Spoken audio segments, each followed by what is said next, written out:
I never imagined the world would end like this. The sky, once filled with stars and full of promise, is now a permanent crimson, choked by ash and swirling black clouds.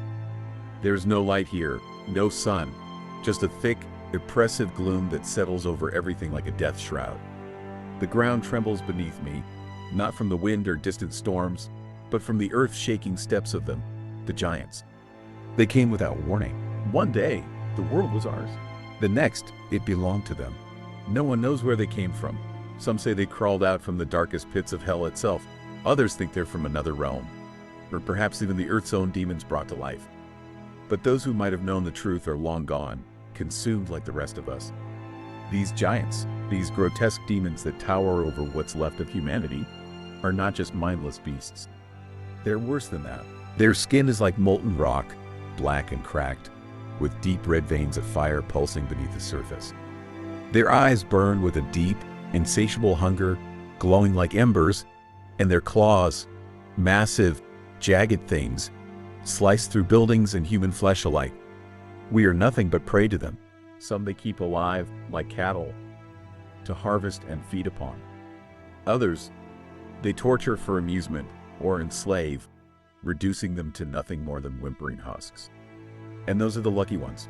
The giants love to toy with us, savoring the fear in our eyes before the inevitable end. For the last few years, I've survived by staying hidden. I navigate the ruins of overgrown cities, the shattered remains of human civilization now consumed by nature. The buildings have become twisted jungles, vines winding through broken windows, trees sprouting through cracked asphalt, and shadows creeping across everything. I keep to these shadows, moving quietly through the decayed remnants of the old world. The silence is suffocating, broken only by the low rumble of the giants, their growls like distant thunder. Every step I take feels like one closer to death, but it's all I have left. It was about 2 months ago when I found them. Or rather, they found me. I hadn't seen another human face in what felt like an eternity. Loneliness clings to you like a second skin in this world. It drives you mad. So when I saw them, a small group of survivors hiding in the ruins of a crumbling supermarket, I almost couldn't believe my eyes. It felt surreal, as though they were ghosts from a forgotten past. They didn't speak right away. We just stared at each other across the debris-strewn aisle, hands hovering near weapons, unsure of whether to see each other as friends or threats. It was Yoran who finally stepped forward, extending a hand, though it trembled slightly. His face was gaunt, covered in dirt, but there was a sharpness in his eyes that made me trust him, or maybe I just wanted to trust someone again. "We've been hiding in an old warehouse," he said, his voice rough but not unkind. "It's not much, but it's safe. Safer than being alone." There was something in his voice, a quiet desperation that mirrored my own. I nodded, unsure of what to say, and followed them. In a world like this, trust is a fragile thing, but the human heart, especially one starved of companionship for so long, can be foolish. I wanted to believe in them, and in those early days, it felt like I could. We shared food, stories, even laughter. For the first time in ages, I felt like I wasn't alone in this endless nightmare. Mira, one of the others, had a way of making even the bleakest moments bearable. She was tough, sharp-tongued, and had a sense of humor that somehow survived in the apocalypse. She'd tell stories of the life she once had, a normal life, with friends, a family, the usual hopes and dreams. It was painful to hear, but it kept the memories of what we had all lost alive. She would sit close to the fire and talk in a low voice, as though the past were something sacred, not to be spoken of too loudly. I shared bits of my life with her too, though it felt distant, like a story that happened to someone else. The more time we spent together, the more I believed I had finally found something worth holding on to. But trust, especially in a world like this, is a dangerous luxury. One night, Euron told me they'd found something important. "A safe zone," he said, excitement flashing in his eyes. "A place the giants can't reach." I was skeptical, of course. A safe zone? It seemed too good to be true. But the way they spoke about it, the hope in their voices, it was infectious. So, against my better judgment, I agreed to go with them to see this supposed sanctuary. We trekked through the ruins, moving deeper into the heart of the old city. The skyscrapers loomed over us like skeletons, their jagged frames casting long shadows in the blood-red twilight. The further we went, the more uneasy I became. The air felt wrong, thick with something I couldn't quite place. And then, in the midst of the crumbling city, I saw them. The giants. They stood there, waiting, their massive forms blending with the ruined skyline like living mountains. Their eyes glowed, piercing through the darkness. I froze, the realization crashing over me like a wave. This wasn't a safe zone. This was a trap. I turned to Yoron, my heart pounding. "What is this?" Mira wouldn't meet my gaze. Her voice was a whisper, barely audible over the growing rumble of the giants. We had no choice. No choice. They had made a deal, offered me up as a sacrifice to save themselves. Before I could react, a giant lunged forward, its massive hand closing around me. The pressure was overwhelming, like being caught in a steel trap. I screamed as it lifted me into the air, its foul breath washing over me, its glowing eyes studying me with cruel curiosity. I felt its claws dig into my arm, the pain sharp and immediate as blood soaked my shirt. And then, with a sickening crunch, it tore my arm clean off. When I woke, I was no longer in the ruins. I was in a place far worse, a prison, a massive underground chamber where the giants kept their human cattle. The air was thick with the stench of decay and rot. The walls, if you could call them that, were formed from twisted metal and stone, and the ceiling was lost in darkness. Hundreds of us were crammed into this space, shackled and broken, our spirits crushed by months of torment. Some lay motionless on the ground, too far gone to care. Others wept quietly, their eyes hollow. I learned quickly that this was where the giants stored us, waiting for the day they would come to feed. Every so often, one of them would descend into the pit, plucking a human at random, dragging them away to the slaughter. Their screams would echo through the chamber, a constant reminder of what awaited us all. For months, I endured it. The giants experimented on us, torturing us in ways that seemed designed to break both body and spirit. They burned my skin, crushed my bones, twisted my flesh. The pain was unbearable, and yet I refused to break.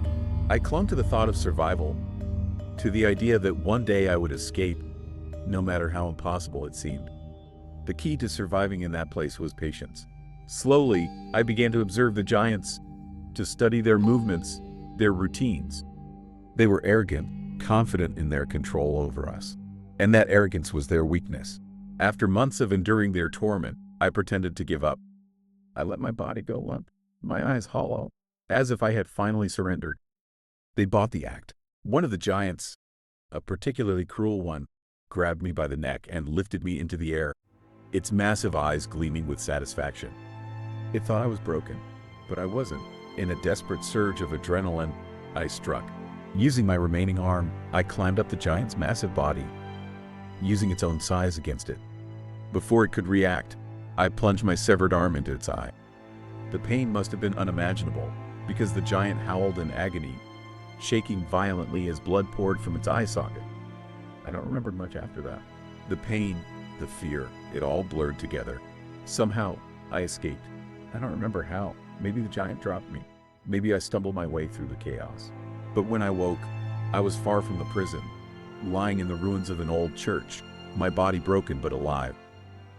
Now, as I sit here, staring at the stump where my arm used to be, I wonder how much longer I can survive in this world.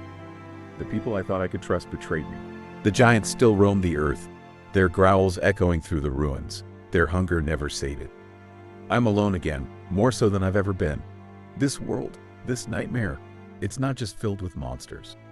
The real monsters are the people we once trusted, the ones who will betray you without a second thought just to save themselves. The giants may have started this apocalypse, but it's the broken humanity that sustains it.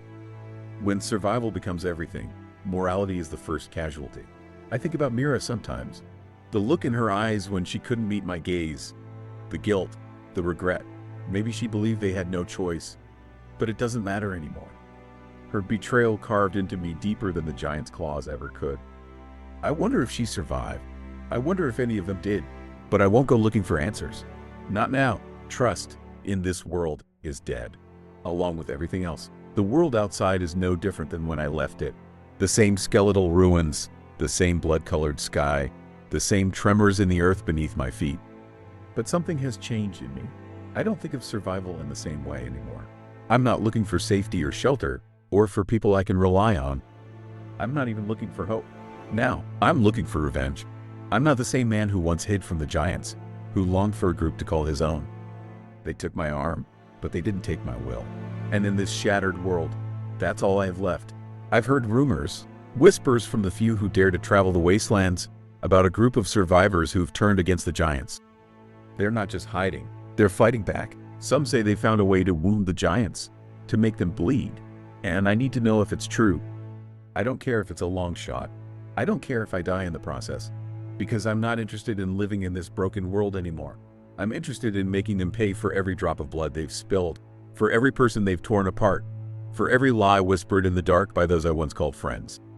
I head north, where the giants roam more freely, their hulking forms outlined against the bleak horizon. There's a rage inside me that burns hotter than the fear ever did, and I use it to keep moving, even when exhaustion tugs at my limbs. They'll come for me eventually, I know. The giants can sense humans, our fear, our warmth, the way we tremble in their shadow. But I no longer fear them. Days blur into nights as I travel through the remnants of cities, stepping over bones, through ghost towns where the wind howls through the empty streets. I see the aftermath of their feasts, crushed bodies, bloodstains smeared across concrete walls, the remains of those who didn't escape. The giants have left their mark on this world, and it's a scar that will never heal. But it's the giant I killed, the one whose eye pierced with my own arm, that haunts me.